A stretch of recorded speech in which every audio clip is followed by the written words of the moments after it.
Presiden Jokowi yang sedianya ini akan pensiun dan diberikan rumah sebagai regenerasi atas jasanya menjadi presiden.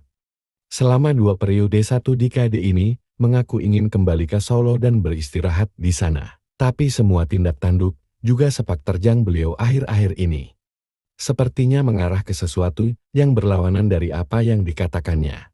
Jokowi memang terkenal dengan belok kanan, tapisannya ke kiri. Artinya adalah sebuah strategi politik yang sulit dipahami. Maka banyak yang bertanya-tanya sikap Pak Jokowi ini. Akankah kembali mempengaruhi dunia perpolitikan Indonesia? Lalu akan masuk melalui apa? Terutama saat terakhir beliau mengatakan bahwa partainya perorangan. Apakah mengindikasikan orang lain, ataukah dirinya sendiri? Seberapa besar orang menilai? Dan juga seperti apa sebenarnya seorang Joko Widodo ini? Banyak orang mengatakan Pak Jokowi ini sudah kehilangan tajinya. Tapi tentu saja kita akan bertanya, siapa yang mengatakan hal tersebut? Jika hal itu dikatakan oleh para lawan politiknya, maka kita akan tahu artinya. Sangat mungkin itu adalah kebalikannya. Tapi jika memang hal tersebut benar adanya, mengapa mereka selalu menyudutkan Pak Jokowi? Bukankah jika memang dia tidak berefek, mengapa sekjen partai besar sekelas Hasto Kristianto akan tetap menyerang Pak Jokowi seperti itu? Bahkan elit politik Seno Bagaskoro itu melakukan hal serupa, menyerang beliau. Seperti halnya Deddy Sitorus dan Adian Napitupulu yang setiap ada kesempatan akan selalu menyelipkan bagaimana Pak Jokowi ini merusak demokrasi di Indonesia. Jika kita mencoba untuk menyambungkan logikanya, maka nggak mungkin dong kalau dianggap orang ini tidak memiliki taji. Jokowi dengan tuduhan-tuduhan yang mempengaruhi jalannya pilkada melalui partai tertentu selalu jadi bahan pemberitaan. Maka kita bisa kesimpulkan bahwa Jokowi ini lebih besar daripada apa yang dituduhkan. Dan lebih mengerikan daripada apa yang mereka bayangkan. Pengaruhnya masihlah sangat kuat. Apalagi kita tahu bahwa Mas Gibran jadi Wakil Presiden Republik Indonesia. Juga Bobi Nasution yang terpilih jadi gubernur. Maka agak sulit mengatakan bahwa Pak Jokowi sekarang ini tidak ada pengaruhnya. Maka kita akan tahu bahwa Jokowi ini bisa disejajarkan kelasnya dengan pemilik partai. Apalagi jika tambahkan posisi beliau sebagai mantan presiden. Bisa kita nilai seberapa besar pengaruhnya di dunia politik Indonesia. Meskipun tidak memiliki partai, Jokowi ini kedudukannya bisa kita sejajarkan dengan 2 mantan presiden sebelumnya yang memiliki partai. Dengan melihat hal-hal yang terjadi belakangan ini, maka siapapun pasti akan berpendapat bahwa Jokowi ini pengaruhnya sangatlah besar. Yang artinya beliau ini nggak akan mau masuk partai kecuali ditawari menjadi ketua umumnya. Sedangkan partai mana yang akan menawarkan menjadi ketua umum? Misal ke partai TSI.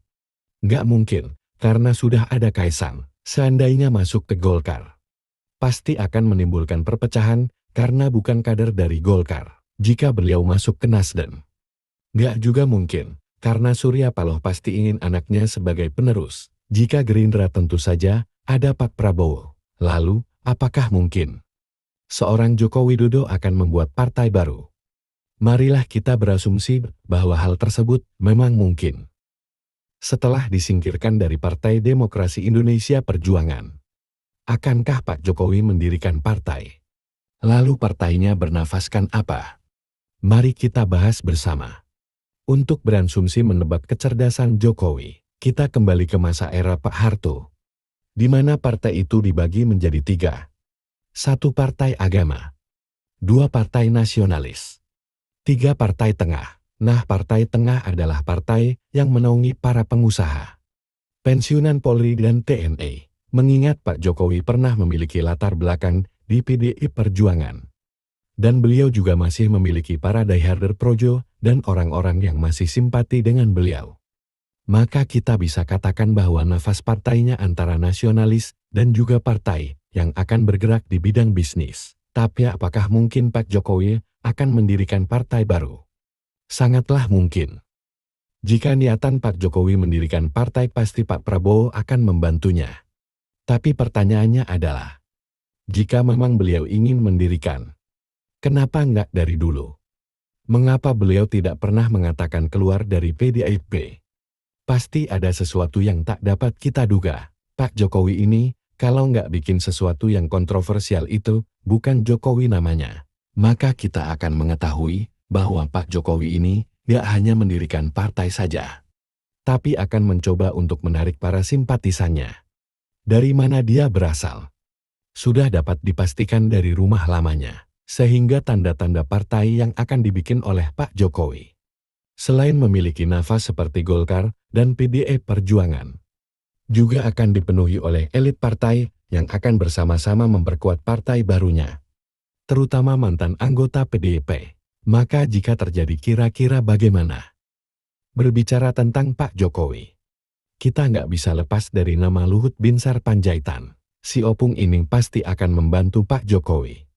Kita dapat sebut beliau Dwi Tunggal yang sejati. Hal ini bisa ada kemungkinan beliau akan keluar dari Golkar dan bersatu dengan partai baru ini. Jika itu terjadi, maka kita akan tahu bahwa banyak sekali pensiunan TNI juga Polri, karena kita tahu kedekatan Pak Jokowi dengan Pak Listio dan tuduhan parcok yang selama ini dilontarkan. Ini akan menjadi satu partai yang sangat besar dan mengerikan bagi lawan politiknya. Maka kejutan yang sering dilakukan oleh Pak Jokowi ini akan terjadi lagi. Dan ini akan semakin seru. Karena itu semua pasti akan direstui oleh Pak Prabowo. Kita juga tak akan habiskan membahas Pak Jokowi di video ini saja. Ayo kita lanjutkan. Apakah mungkin Pak Jokowi pulang kembali ke PDIP? Apakah itu mungkin? Jawabnya tidak ada yang tidak mungkin. Di dunia politik di mana kawan dan lawan itu tidak ada yang sejati. Perpecahan di dalam tubuh PDIP yang terjadi selama ini mustahil disengaja. Ini terlihat dengan fraksi Mbak Puan dan Pak Bambang Pacul. Terus fraksinya Bu Mega, Mas Hasto, Pak Ganjar ada di situ, dan orang-orang yang menjadi loyalis dari Bu Megawati, yang menjunjung tinggi ideologi partai.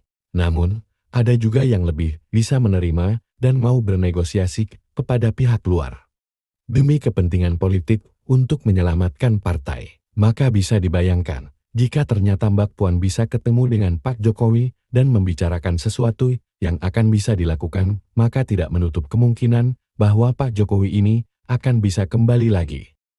Di video ini, kita beri judul Menggemparkan. Jika Jokowi kembali ke PDIP, apakah akan bisa diterima begitu saja? Jawabnya, akan ada perpecahan, tapi perpecahan juga akan tetap ada. Jika Pak Jokowi mendirikan partai yang baru, sepertinya memang ini harus segera dibicarakan. Karena dalam politik ada panggung depan, ada panggung belakang. Di mana, jika di depan hal ini tidak bisa disepakati, maka di bawah meja atau di balik ruangan di tempat yang remang-remang, ini semua akan bisa disetujui. Tapi jika Pak Jokowi akan bersatu dengan orang yang menjadi lawannya selama ini, maka ini akan jauh lebih menggemparkan lagi. Tapi apakah mungkin Pak Jokowi akan melakukan rekonsiliasi dengan musuh terbesar keduanya setelah Prabowo? Siapa itu? Tulis komentar kalian.